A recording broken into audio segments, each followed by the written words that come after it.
4. Últimos razonamientos teológicos.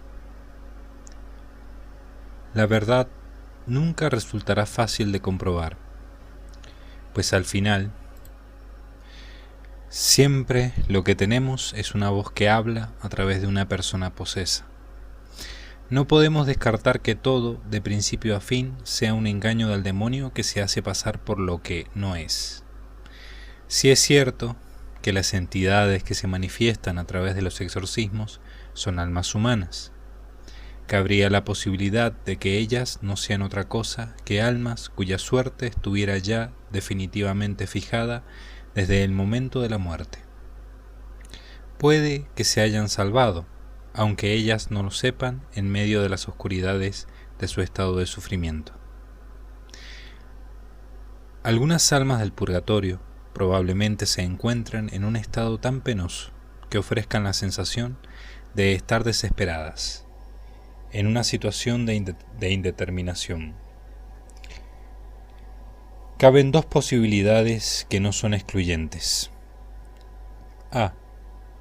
En una situación de aparente desesperación ante el peso terrible de la purificación que soportan, vemos que aquí en la tierra hay almas de viadores que, estando en gracia de Dios, sufren las más desesperantes y torturadoras noches oscuras.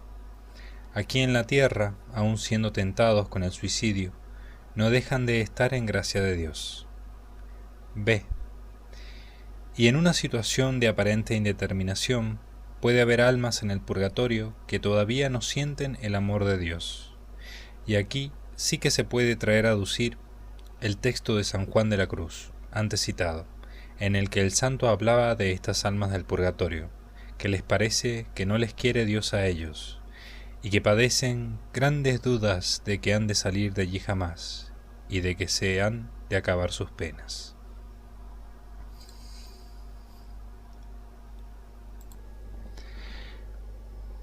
Si con lo que realmente han contactado los exorcistas no ha sido con espíritus perdidos, sino con almas que, por encima de las apariencias, habían muerto en gracia de Dios y que no podían retroceder de su situación de apertura a Dios. Esto significaría que es la última gracia de Dios, unida al tránsito al más allá, lo que determina a las almas. Esto implicaría que ninguna alma puede quedar indiferente a una situación que ineludiblemente exige de nosotros aceptación o rechazo de Dios. No cabe duda de que la entera hipótesis de la existencia de espíritus perdidos se trata de una cuestión teórica muy interesante con inevitables ramificaciones prácticas, cuya resolución la dará el tiempo después de una discusión lo más serena posible. Ciertamente, la existencia de esas almas se puede conciliar con algunos textos magisteriales, pero no se oculta que hay dificultades con otros.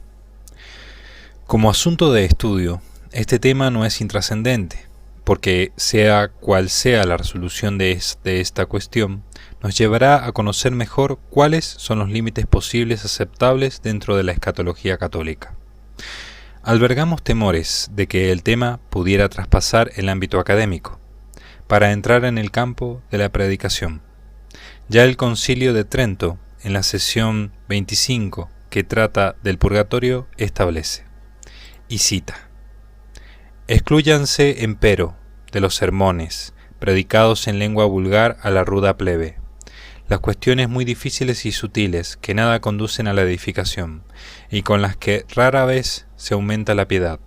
Tampoco permitan que se divulguen y traten cosas inciertas. Fin de la cita.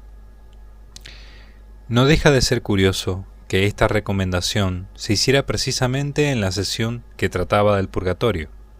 Por tanto, hay que evitar por todos los medios que una cuestión académica que posee su propio ámbito de discusión pase a ser motivo de fe entre el pueblo fiel, entre otras razones porque esta cuestión tiene implicaciones que pueden llevar a prácticas completamente erróneas. Creemos haber examinado este problema del intermediacionismo del modo más exhaustivo posible, desde todos los puntos de vista. Para acabar, nos gustaría ofrecer unas consideraciones finales. 4.1. Reflexiones a favor. El intermediacionismo no pretende negar ninguna afirmación del magisterio, lo que pretende es completarlas. Esta tesis no niega la enseñanza tradicional de que el que muere en pecado mortal no se salva. Es totalmente cierto que el que muere en pecado grave no se salva, y por tanto no va al cielo al morir. Pero eso no significaría que no quepa la posibilidad de que se permita un tiempo de reflexión hasta el juicio final, un tiempo para comprender, no para merecer, pero sí para entender. Desde la postura intermediacionista se podría afirmar que no hace falta cambiar las afirmaciones tradicionales de los catecismos. Sin cambiar nada, bastaría con añadir que el juicio final será verdadero juicio para algunas almas. La comprensión del infierno no se debe enfocar como un lugar en el que uno ha sido encerrado, como si esa clausura eterna dependiera meramente de una sentencia externa, como si la sentencia fuera el resultado de la necesidad de satisfacer las necesidades de la justicia, entendida ésta en el sentido de que la majestad divina hubiera sido ofendida. Ciertamente hay una justicia, una majestad divina ofendida y una sentencia. Pero la eternidad de la pena debe ser comprendida no desde el ofendido, sino desde la psicología del que quiere alejarse definitivamente de la bienaventuranza. Uno construye el estado del infierno en el tiempo. Uno va creando dentro del alma ese estado de separación de Dios, a base de determinaciones libres. Más que de ser arrojado en el infierno, deberíamos más bien hablar de que uno se va autoexcluyendo de la bondad de Dios, a base de sus propios actos libres. Por lo cual, en cierto modo, es uno mismo el que se juzga para la eternidad con sus propias acciones y decisiones. Ahora bien, nos podemos preguntar, ¿pero vemos que todos los hombres en la tierra quedan perfectamente determinados hacia el amor a Dios o contra ese amor? Más bien parece que no. Algunas personas parecen mantenerse en una especie de zona media entre la salvación y condenación eterna. Siempre se nos ha dicho que después de la muerte, la voluntad del alma queda eternamente determinada o hacia el bien o hacia el mal, o hacia el amor de Dios, o hacia el amor a Dios o hacia el odio a Dios. Pero, ¿por qué? ¿Qué hay en el hecho de la separación del alma que determine de un modo definitivo la suerte eterna? Para los que han entrado en la visión beatífica, esa determinación radica en el hecho de la contemplación del bien infinito, que hace que la seducción del mal pierda toda su fuerza. Esa determinación definitiva en los bienaventurados es lógica. Pero ¿qué razón hay en el resto de las almas humanas separadas del cuerpo para que la voluntad se petrifique, si se nos permite la expresión, en esa decisión? ¿No sería más adecuado a la antropología humana, a la psicología del alma, pensar que en los momentos posteriores a nuestra muerte seguimos siendo nosotros mismos y que Dios nos da un tiempo para la comprensión? Todos conocemos a personas de nuestro entorno, familiares, amigos, vecinos, que sin amar a Dios consideramos que sería muy duro, muy riguroso, el que se les condenara eternamente. Todos tenemos conocidos a los que hemos tratado en profundidad, y tenemos la sensación de que la eterna condenación parece que sería excesiva para ellas, dado que tampoco hicieron males espantosos y terribles. Ciertamente, dado su estado, no pueden entrar en el reino de los cielos, pero también parece más de acuerdo a la benignidad de Dios que Él les otorgue un tiempo para reflexionar, viendo el mundo desde fuera de la vida en este mundo. Sea un tiempo o no lo que se les conceda, parece claro que tiene que existir un aliquid post mortem, algo tras la muerte, que determine a las personas con una decisión que tenga íncita una razón de eternidad. De lo contrario, esos pecados de debilidad, esa falta de fe, no parecen ser razón suficiente para una pena de un peso tan inconmensurable. La cuestión es si ese aliquid post mortem es un tiempo o se reduce a una gracia. Parece más adecuado a la psicología humana que se les dé un tiempo. 4.2 Crítica a los argumentos anteriores. Ciertamente que no se ve una posibilidad absoluta per se en prolongar el tiempo de la misericordia divina hasta el juicio final. Pero, ¿por qué no alargarla durante toda la eternidad? ¿Qué razón psicológica habría para no poder cambiar el destino propio y regresar al bien aún mucho después del juicio final? Afirmamos que eso no es posible, porque así nos lo enseña la Sagrada Escritura, al hablarnos de la eternidad de las penas. Pero hemos de reconocer que nos es desconocida la razón plena del carácter irreversible de una decisión humana, que como decisión humana parece que podría admitir un cambio de opinión en el sujeto. Si admitimos que la determinación definitiva del alma tras el juicio final se debe a una razón para nosotros desconocida, no hay problema en admitir que esa misma razón, ignota, también puede actuar en el preciso momento de la muerte.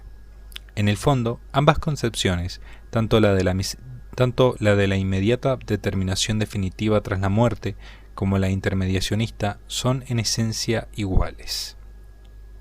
Solo que una sitúa esa transformación en el momento de la muerte y la otra la sitúa post-mortem, sin que esta segunda añada ningún elemento esencial nuevo.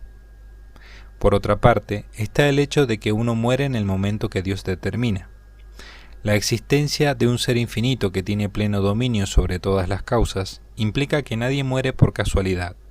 Por tanto, la muerte nunca llega demasiado pronto.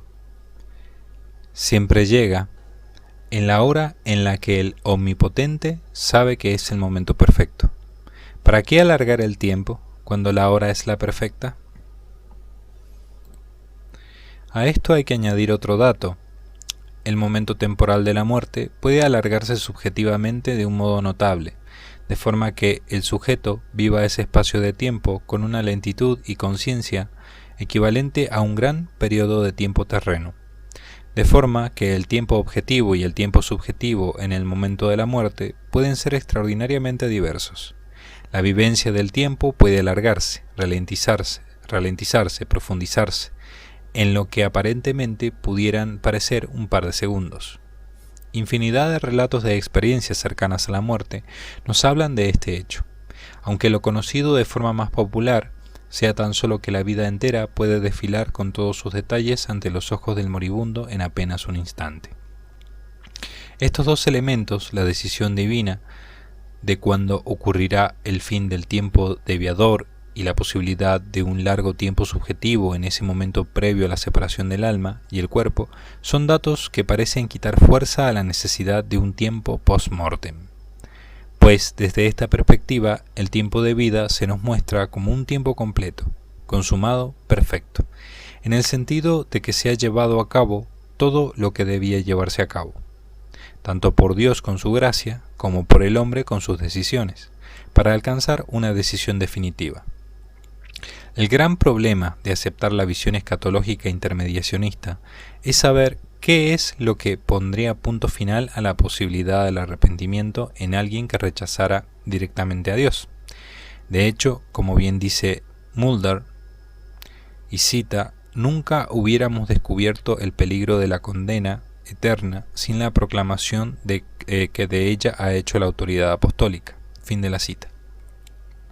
¿Por qué el juicio final debería ser una barrera infranqueable de determinación eterna si uno permaneciera en un estado de no rechazo a Dios? Quizá, tal vez, porque tras ver toda la historia humana en ese juicio, Dios mismo directamente se dirigiera a esa alma y le comunicara que es ese el momento de tomar una decisión definitiva. No lo sabemos. Desde luego, ni la distinción entre pecado mortal y grave, ni la tesis intermediacionista, ni el enfoque subjetivista de la decisión escatológica nos evitan afrontar el problema de que al final tiene que haber una decisión definitiva. La visión popular, tradicional, en la que uno es arrojado en el infierno y después uno se pregunta, ¿qué he hecho? Pero ya es tarde para salir, es sencilla, similar a la psicología de un condenado a una cárcel humana. Pero cuando hablamos de un ser infinito, con todas sus posibilidades de acción y la eternidad de la condenación, la cuestión se complica. La condenación humana a una cárcel por parte de una autoridad humana y la condenación eterna de un alma permitida por un ser omnisciente son dos realidades sustancialmente diversas. Entre ellas solo existen analogías. ¿Cómo escoger libremente el destino de tiniebla cuando uno vea la manifestación divina en el juicio final? Cierto que no ven su faz, su esencia. Eso solo se contempla al entrar en la bienaventuranza. Pero sí que contemplan su manifestación, como Mulder explicará citando a Thomas Talbot, y cita: Belial libremente elige la miseria eterna, o quizá el olvido eterno, para sí mismo. La cuestión que inmediatamente surge es: ¿qué motivo podría ser suficiente para tal elección? En tanto en cuanto una ignorancia, engaño o atadura al deseo permanece la posibilidad de que Dios transforme al pecador sin interferir con la libertad humana, pero una vez que toda ignorancia o engaño es removido, de forma que la persona es completamente libre para elegir, no puede existir ningún motivo para elegir para uno mismo la eterna miseria. Fin de la cita.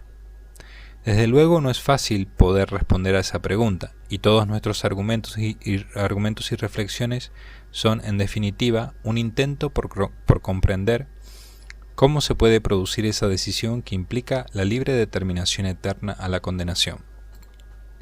Ni la postura intermediacionista ni la tradicional otorgan plena respuesta a esta cuestión. Una vía de explicación sería la gracia. Dios deja de dar la gracia del arrepentimiento, pero sin duda Dios deja de dar esa gracia del arrepentimiento cuando Él sabe que ya no tiene ningún sentido seguir otorgándola. De lo contrario, los réprobos serían réprobos porque ya no se les otorga la posibilidad de dejar de serlo. Lo correcto es pensar que Dios deja de otorgar esas gracias porque sabe que ya no serán aceptadas. Sería espantoso pensar que la condenación o no de las gracias dependiera de una decisión divina, tan externa al sujeto como la concesión o no de una amnistía, pues en el fondo sería así: te concedo la gracia eficaz y sales del infierno, no te concedo más gracias eficaces y no sales. Sea uno defensor de Molina o de Báñez, se incline por la escuela dominica o la jesuítica. Ciertamente a los que están en el infierno ya no les conceden gracias para arrepentirse, porque existe en ellos una transformación psicológica a través del pecado que los hace incapaces de ser receptores de la misericordia divina. Que no se les conceden gracias para pedir perdón es un hecho, pero un hecho antecedido por una incapacidad. Es el yo, considerado en toda su amplitud psicológica y espiritual, el que cierra el camino a futuras gracias. De manera que, nos guste o no nos guste, debemos seguir indagando cuáles pueden ser los resortes psicológicos, teológicos, para tomar una decisión definitiva de rechazo del arrepentimiento. Tenemos que seguir reflexionando en torno a todos los versículos bíblicos en busca de una pista a la respuesta de este misterio. Respuesta que no será plena hasta la visión de las realidades de ultratumba.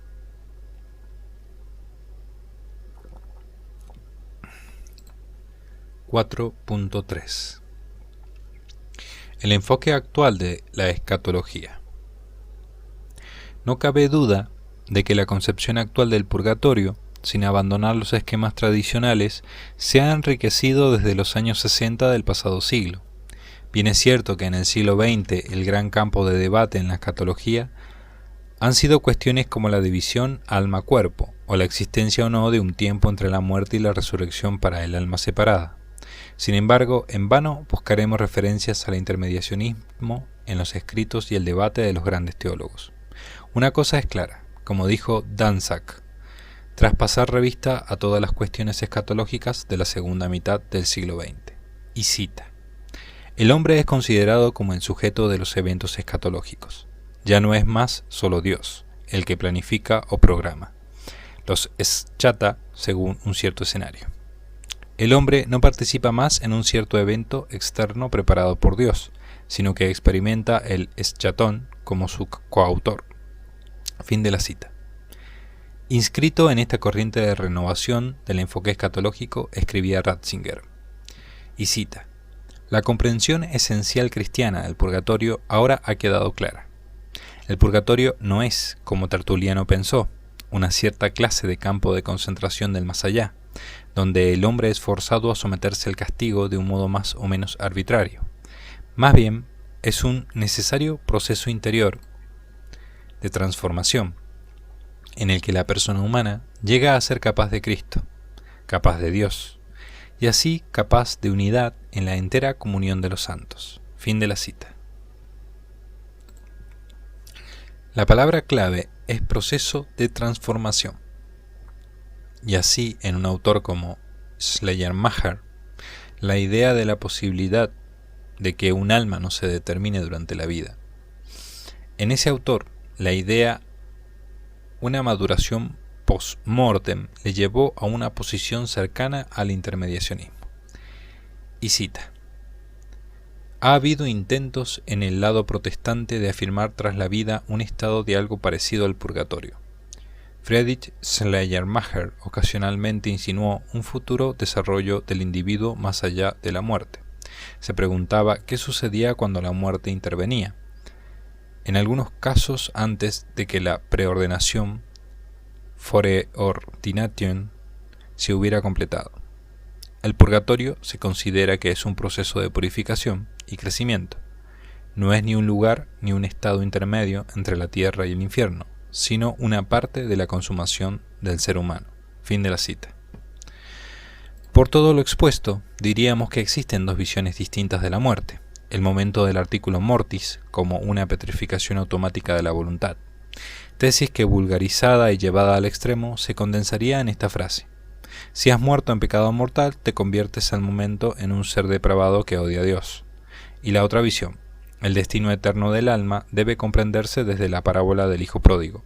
Los brazos del Padre siempre están abiertos. La casa paterna siempre tiene la puerta abierta al Hijo. Es la voluntad del Hijo la que debe determinarse, tomándose éste el tiempo que haga falta, para transformarse a través de la aceptación del arrepentimiento o para transformarse a través del rechazo al arrepentimiento. Caminos ambos que llevan a decisiones definitivas, a mutaciones definitivas de todo el modo de pensar, de toda la psicología. Como se ve, son dos enfoques distintos en el modo de tratar de explicar un mismo artículo de fe, artículo que consiste en afirmar que tanto la salvación como la condenación son eternas. En el primer enfoque, el de la transformación automática e irreversible, no queda claro cuál es el elemento psicológico del hombre en pecado mortal que no le permite dar marcha atrás. En el segundo enfoque, no se niega la verdad de fe de la condenación irreversible, pero se alarga el tiempo de la misericordia todo cuanto es posible dentro de nuestros esquemas recibidos de la revelación. Se hace evidente que en los textos magisteriales, aun manteniendo la misma doctrina siempre, no cabe duda de que se muestra una variación en el enfoque. El magisterio medieval se fija más en el peccatum mortale como el elemento que implica la condena, lo cual es objetivamente cierto, mientras que en el magisterio más reciente, sin negar nada de lo relativo al peccatum en su carácter objetivo, insiste más en que es el rechazo de la voluntad, al arrepentimiento, a Dios o a conceptos similares, lo que provoca la determinación de la suerte eterna. Lo habíamos visto antes en las palabras ya citadas de la audiencia de Juan Pablo II, cuando se refería a los que se encuentran en la condición de apertura a Dios. Este cambio de enfoque, menos centrado en el objeto y más en el sujeto, de nuevo lo hallamos en el Catecismo de la Iglesia Católica. Y cita: morir en pecado mortal, sin estar arrepentido ni acoger el amor misericordioso de Dios, significa permanecer separados de Él para siempre por nuestra propia y libre elección.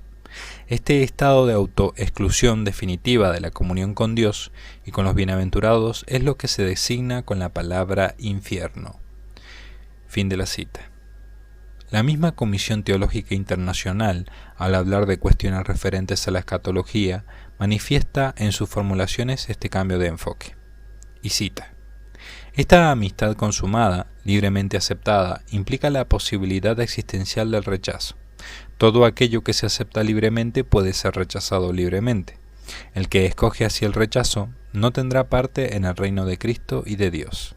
La condena eterna tiene su origen en el libre rechazo hasta el fin del amor y de la piedad de Dios. Fin de la cita. Como se ve una y otra vez en los textos actuales, se insistirá en el rechazo, es decir, en la voluntad. Leamos un segundo texto de la misma comisión y veremos cómo, otra vez, para explicar la condenación, en lo que se incide es en la forma de ver a Dios que tiene el alma. Y cita: a través del pecado grave, el hombre en su modo de obrar llega a considerar a Dios como enemigo de la propia creación, y sobre todo como enemigo del hombre, como fuente de peligro y de amenaza para el hombre. Fin de la cita. Como se ve, de nuevo, este enfoque insiste más, no tanto en el pecado mortal como objectum, como en el aspecto antropológico de la condenación, la autoexclusión, es decir, el acto presente de no acoger el amor misericordioso de Dios, lo cual, sin negar el magisterio anterior, trata de expresar mejor esa realidad misteriosa que se presta a ser entendida como un estado personal más abierto a gradualidades. En la anterior perspectiva, se contemplaba la condenación desde el objectum. El sujeto tiene o no tiene en sí el pecado. En la nueva perspectiva se contempla el mismo hecho, la misma realidad, pero desde el subjectum. ¿Existe ese rechazo definitivo en el sujeto o no existe? ¿Está abierto a la misericordia de Dios o no lo está? Por supuesto que hablamos de la misma realidad, solo que desde otro punto de vista. Y así hay que reconocer a. Que desde la primera perspectiva, la centrada en el objectum, por mucho que insistamos en el objeto, no hay duda de que si la voluntad se arrepiente, uno se salva. B.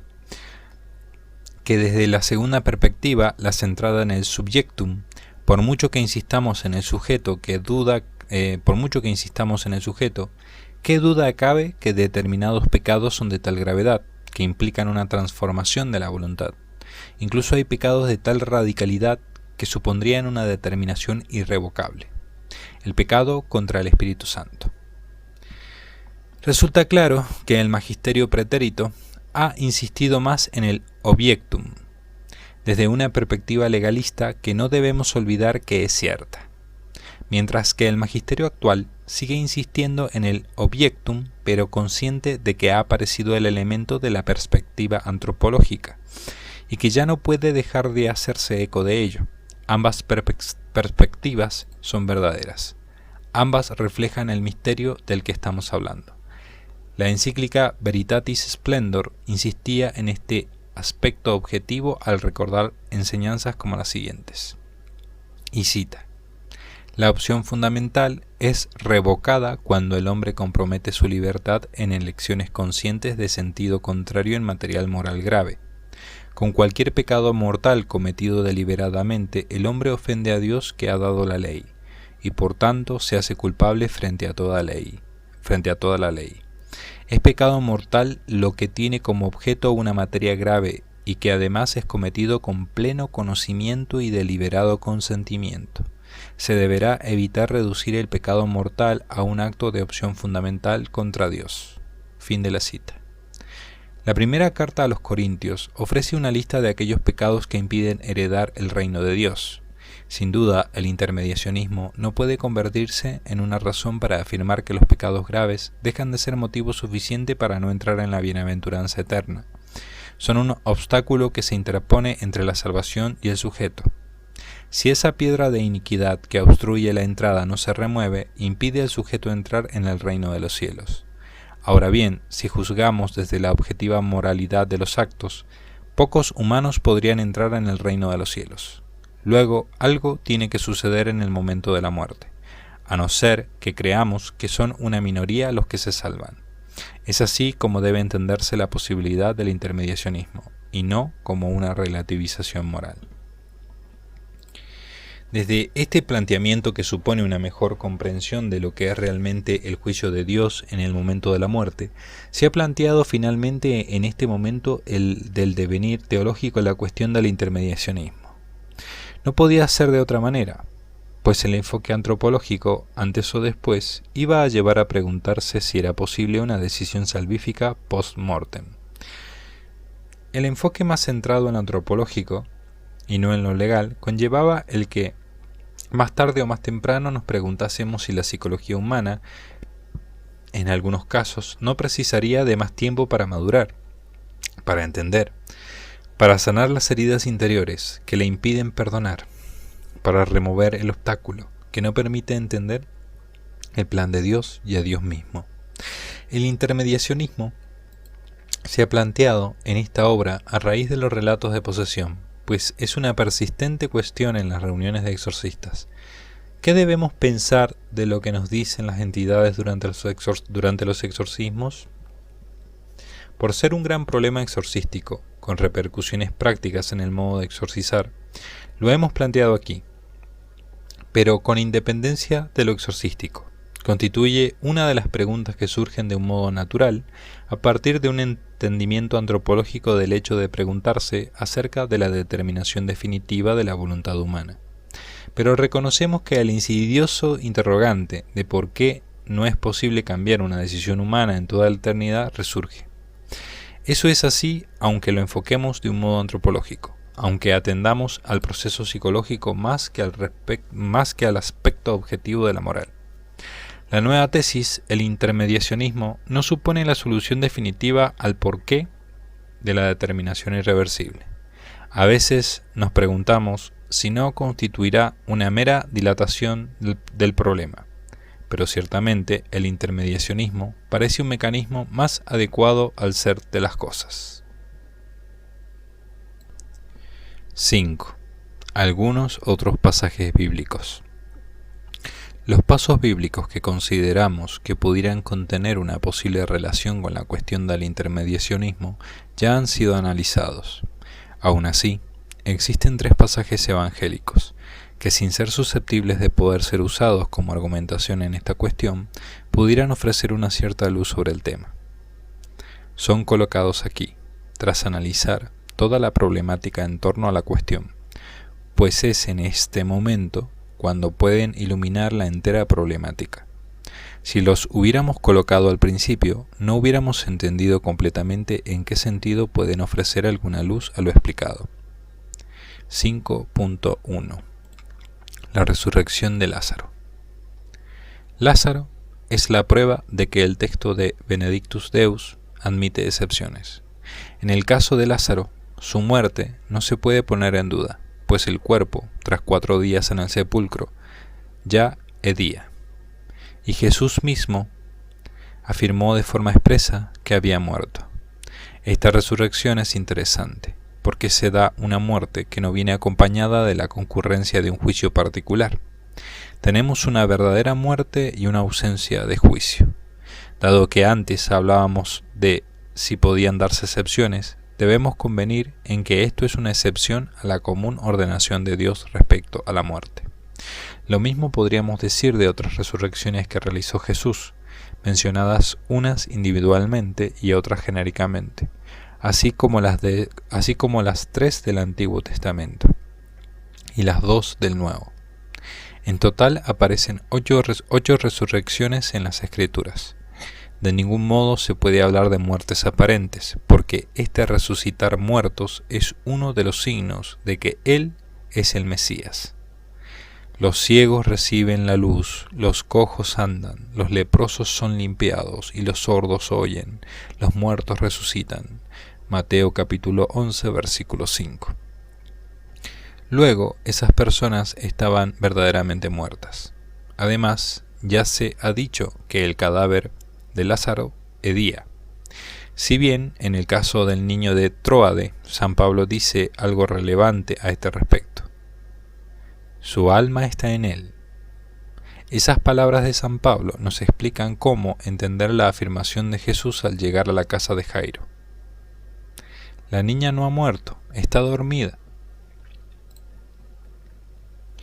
Marcos capítulo 5, versículo 39. O cuando les dice Jesús a los apóstoles: nuestro amigo Lázaro duerme, pero voy para despertarlo. Juan capítulo 11, versículo 11.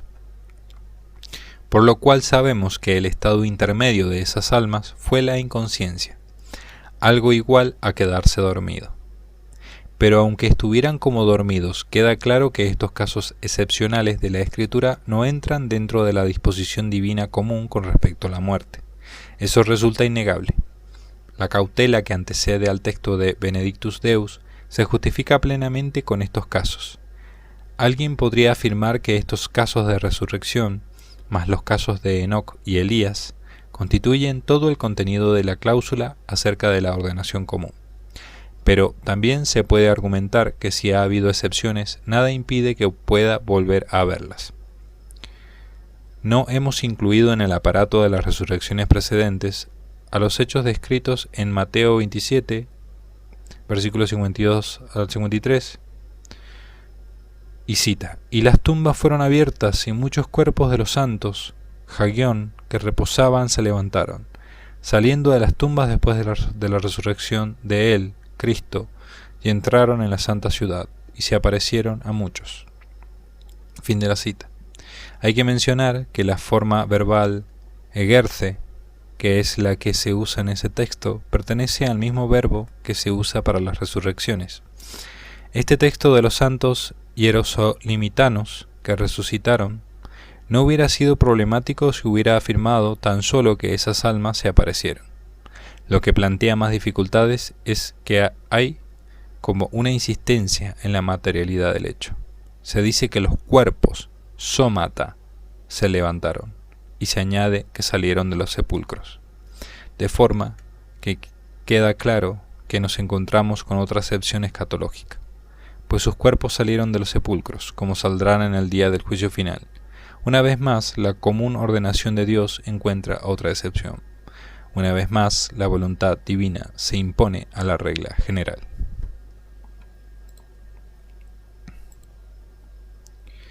(5.2) La parábola de las minas. La parábola de las minas en el Evangelio de Lucas es muy interesante, pues siendo de significado escatológico nos muestra que el juicio del rey admite tres posibilidades, y no dos como cuando las malas ovejas son separadas de las buenas. Esta parábola nos viene a decir que hay tres grupos. A. Los que van al cielo. Porque has sido fiel en lo poco, ten la autoridad sobre 10 ciudades. Lucas 19, versículo 17. B. Los que van al infierno. Pero a esos enemigos míos que no quieren que reine sobre ellos, traedlos aquí y matadlos delante de mí. Lucas 19, versículo 27. C. Al que queda entre los dos grupos, pero al que guardó la mina. El rey lo llama siervo malo, y se limita a decir a sus siervos: quitadle la mina. Lucas 19, versículo 24. Obsérvese que unos siervos son fieles, otros son enemigos, y la tercera situación queda localizada en medio. Sin fidelidad, el amo no le dice que ha sido fiel, pero sin declararse como enemigo. No entra dentro del grupo de los calificados como enemigos. Ech Trous, en Lucas 19, versículo 27. Ni ha sido fiel, ni ha sido enemigo, ha sido malo, siervo malo, ponere doule. Desde el intermediacionismo sería aquel que no ha producido fruto en su alma, pero que tampoco se ha opuesto a que reine Dios, siguiendo la tónica de la parábola. Además, repárese que entre dos grupos de personas, este queda como una excepción, remarcándose su singularidad frente a la pluralidad de los dos grupos amplios.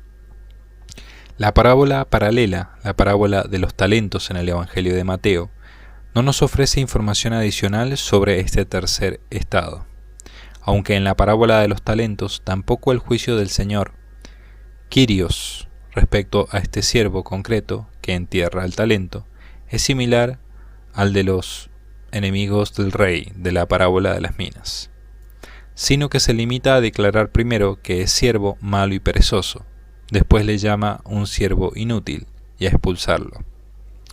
Dios le dice que es malo. Hay una insistencia en la maldad de este estado, tanto en la parábola de Mateo como en la de Lucas, pero le coloca en una situación sustancialmente distinta respecto a los adversarios del rey. Y no solo eso, sino que le coloca en una situación similar a la que las vírgenes necias o al siervo que entró en el banquete sin el traje adecuado. ¿Implica todo esto una prueba a favor del intermediacionismo?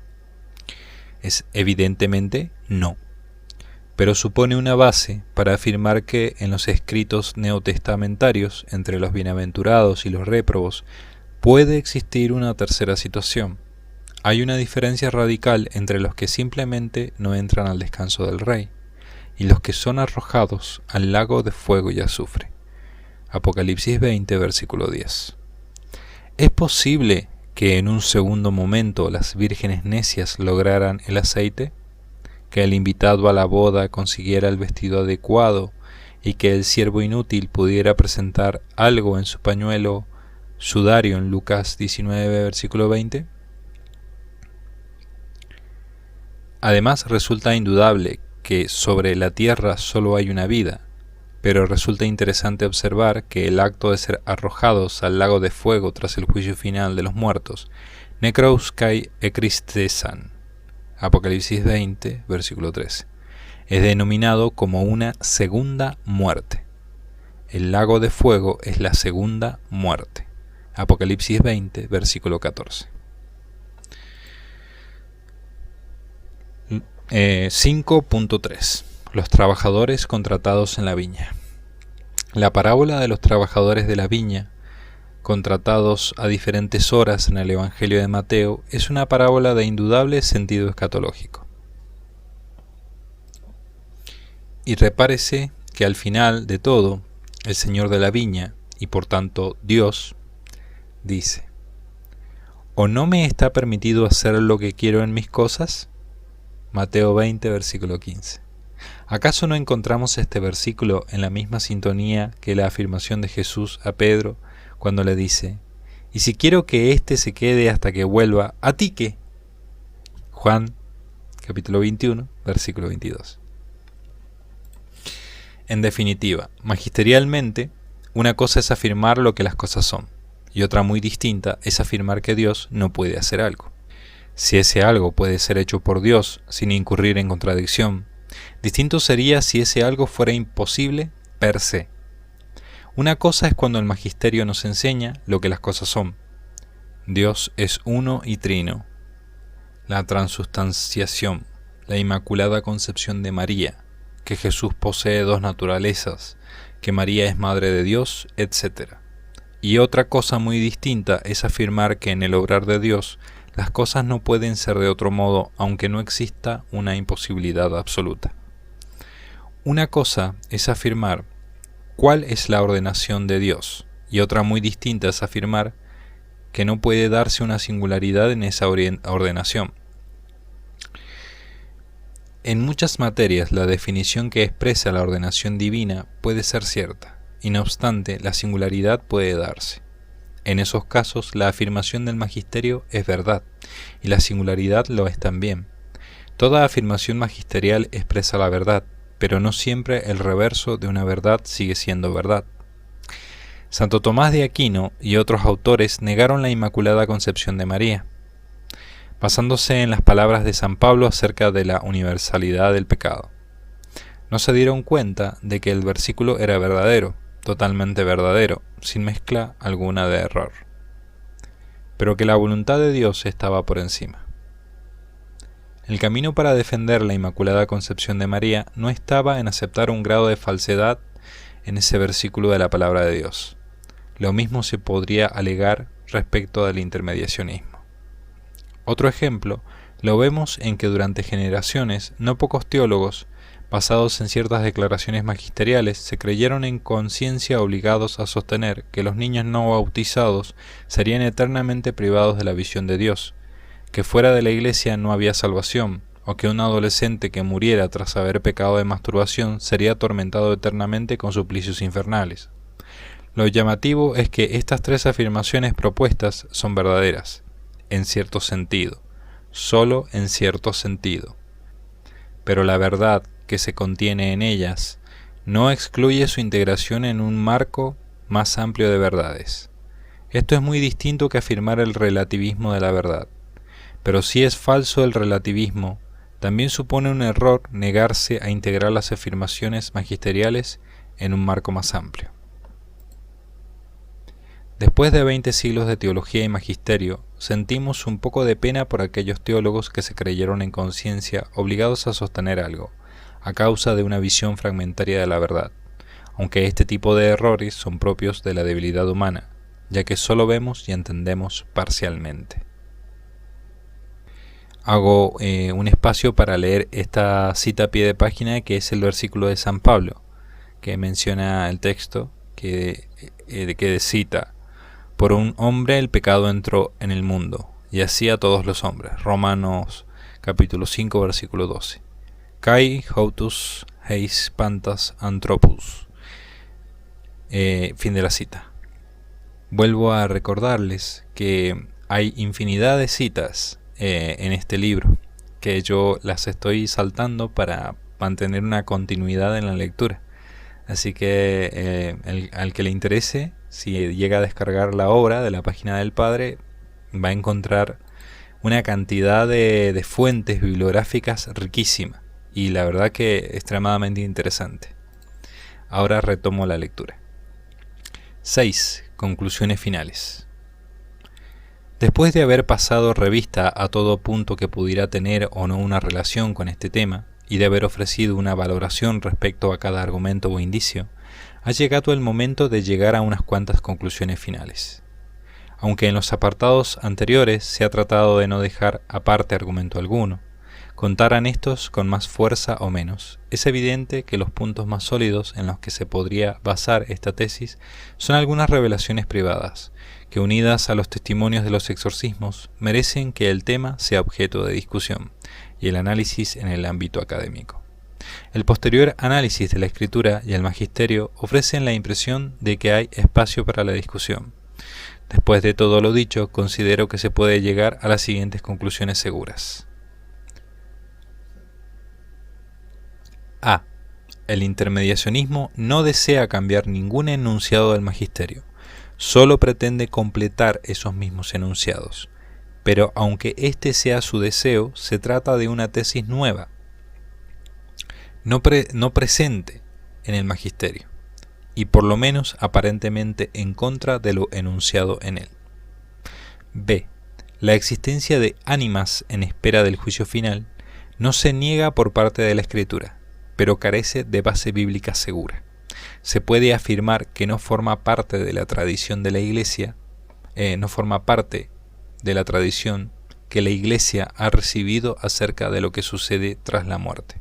La existencia de esas ánimas implica afirmar algo completamente nuevo, nunca enseñado hasta ahora.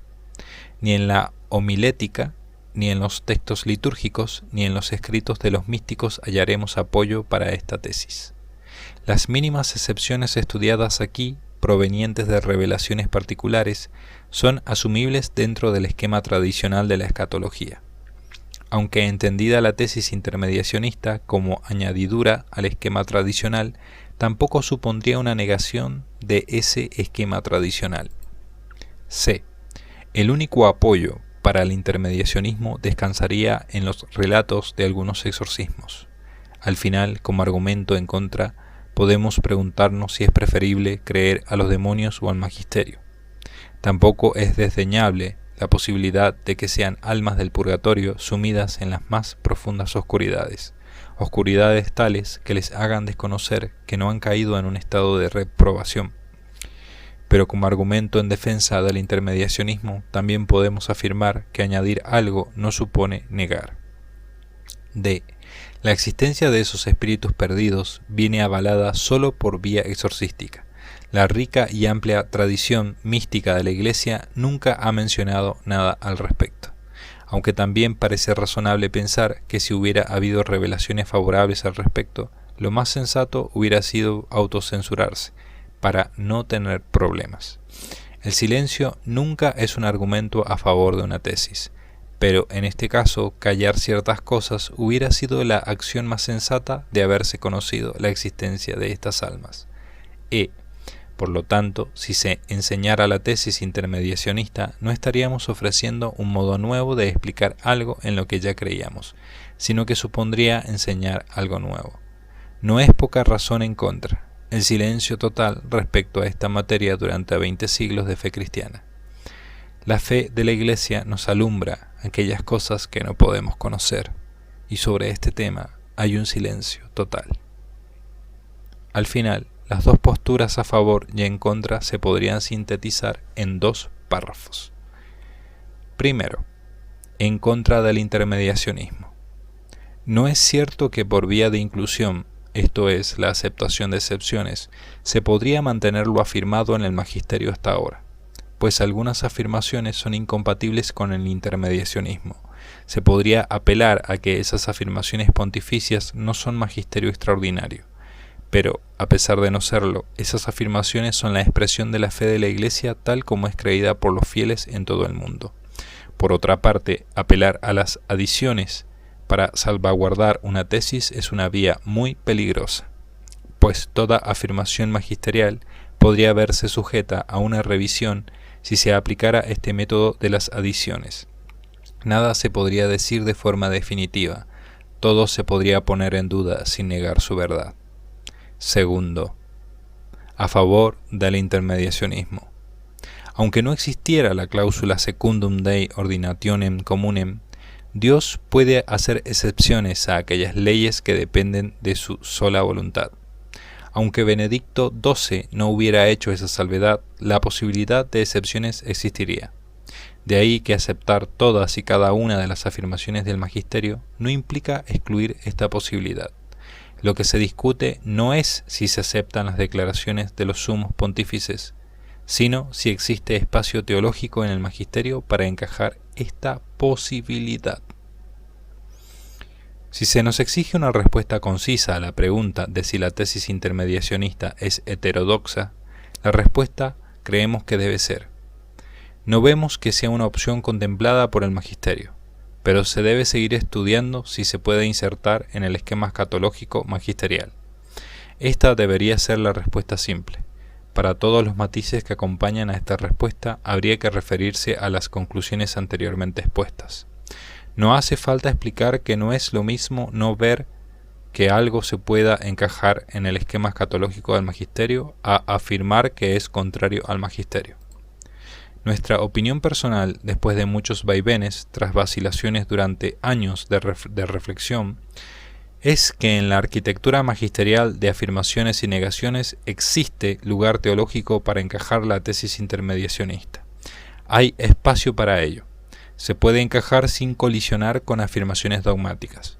Incluso aunque jamás hubiera existido un alma dejada para el juicio final, la tesis teológica se sostendría como una mera posibilidad de razón. El magisterio nunca ha tenido voluntad de hacer una afirmación que cerrase esta posibilidad. Todas las afirmaciones pontificias aparentemente contrarias a esta tesis son afirmaciones acerca de lo que ocurre, no afirmaciones que digan que Dios no puede hacer algo. Desde un punto de vista estrictamente lógico, sin hacer ninguna violencia conceptual, una cosa es afirmar lo que ocurre y otra afirmar que no puede haber excepciones. Este tema, como asunto de estudio, resulta beneficioso, porque sea cual sea la resolución de esta cuestión, nos llevará a conocer mejor cuáles son los límites posibles aceptables dentro de la escatología católica. Albergamos temores de que el tema pudiera traspasar el ámbito académico, para entrar en el campo de la predicación. Ya el Concilio de Trento advirtió que ciertas cuestiones meramente teológicas debían excluirse de los sermones, lo cual hay que evitarlo por todos los medios, entre otras razones porque esta cuestión tiene implicaciones que pueden conducir a prácticas erróneas. Después de haber revisado toda la problemática teológica que rodea esta cuestión, un exorcista que crea en los espíritus perdidos podría preguntarse si todo lo dicho debería concretarse en algún tipo de consejo para el desarrollo de los exorcismos.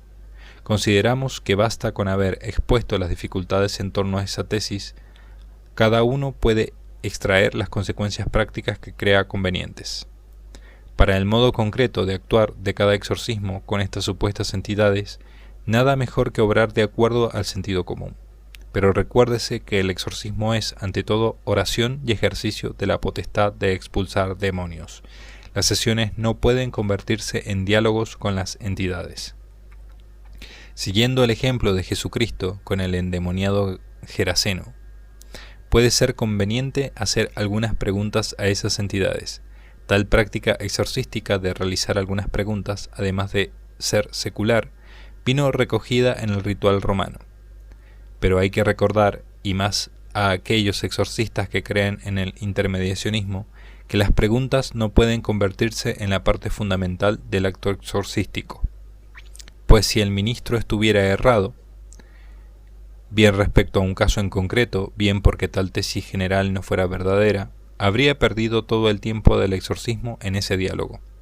Mientras que si sigue fielmente el ritual de exorcismo y los espíritus perdidos están presentes en la persona que tiene delante, las oraciones beneficiarán a esas almas perdidas, pues buena parte del ritual no consiste en actos conjuratorios, sino en oraciones dirigidas a Dios.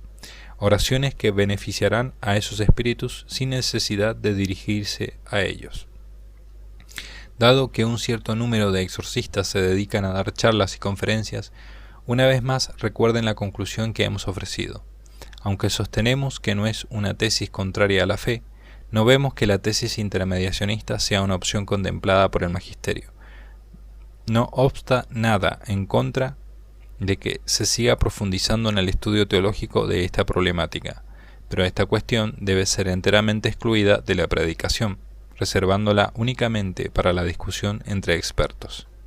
Para acabar este apartado, algo que nos debería hacer reflexionar es que durante siglos muchos teólogos se sintieron obligados a creer que la fe les obligaba a sostener la no salvación de los niños que morían sin bautismo. Rollo Marín escribía, y cita: de esta forma queda perfectamente resuelta la dificultad que no acertaban a resolver los teólogos medievales. Tropezaban con la categórica afirmación evangélica sobre la necesidad de la fe y del bautismo para salvarse. Marcos 16, versículos 15 al 16. Olvidándose de que Cristo puede administrar el bautismo sin necesidad de emplear el rito sacramental. Fin de la cita.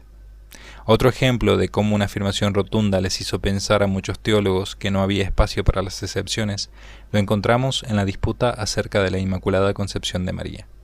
Y cita: nada menos que San Bernardo, San Anselmo y grandes teólogos escolásticos del siglo XIII y siguientes, entre los que se encuentran Alejandro de Jales, San Buenaventura, San Alberto Magno, Santo Tomás, Enrique de Gante y Egido Romano, negaron o pusieron en duda el privilegio de María. Se refiere al privilegio de la Inmaculada Concepción, por no hallar manera de armonizarlo con el dogma de la redención universal de Cristo, que no admite una sola excepción entre los nacidos de mujer. Fin de la cita. Estos son dos perfectos ejemplos de cómo una aseveración rotunda acerca del esse puede conciliarse con el operare. El magisterio habla del ser de las cosas, de la verdad, pero Dios en el obrar es libre para hacer excepciones sin negar esa verdad. Y este criterio de la armonización del esse operare nos ilumina otros campos de la teología, en los que una afirmación muy rotunda debe ser compaginada con el obrar de Dios.